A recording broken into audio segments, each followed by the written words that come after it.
Daghan ang nakuratan sa dihang gibaniog kaganihang buntag nga nasiak na ang Partido Reforma. Kini human gianunsyo ni Davao del Norte 1st District Representative Pantaleon Alvarez sa Partido Reforma nga iyang giendorso ang kandidatura ni presidential candidate ug Vice President Leni Robredo alang sa May 9 presidential elections. May bisita ang grupo ni Robredo sa Davao del Norte ganihang buntag ug dungan nilang gialsa ang kamot ni presidential candidate Leni Robredo isip pagduso sa iyang kandidatura ug paghatag sa ilang suporta. May pagawas na si Congressman Alvarez ug sulat pahayag human mipahawa si presidential aspirant Senator Ping Lacson sa Partido Reforma tungod kay may suporta kini og laing kandidato.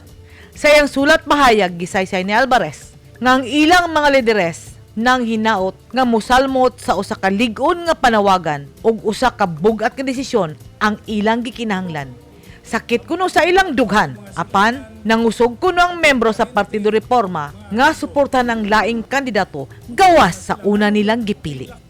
Our ground leaders have expressed their wish to participate in that brave calling. That is why a hard choice must be made. With a heavy heart, many members of Partido Reforma are constrained to consider a candidate other than their first choice. Matod sa pahayag ni Congressman Alvarez, usa ka matinud-anon nga paagi ang ilang gituhuan nga makig-alayon sa kampo ni presidential candidate Leni Robredo sa nahibiling 45 dias una pa man moabot ang piniliay. We reasonably believe that only realistic option at this point, with roughly a month and a half left, is to converge with Leni Robredo's campaign.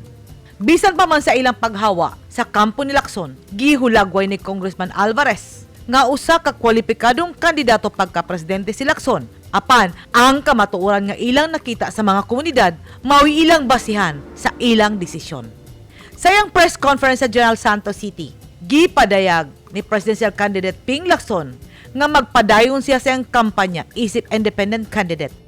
Allow me to say, like a true-blooded warrior that I am all my life, I will continue this fight in pursuit of my quest to serve my country and our people.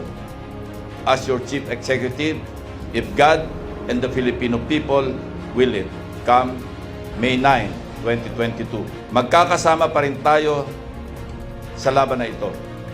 Tulad ng paulit-ulit kong sinasabi, tuloy ang laban hanggang sa dulo.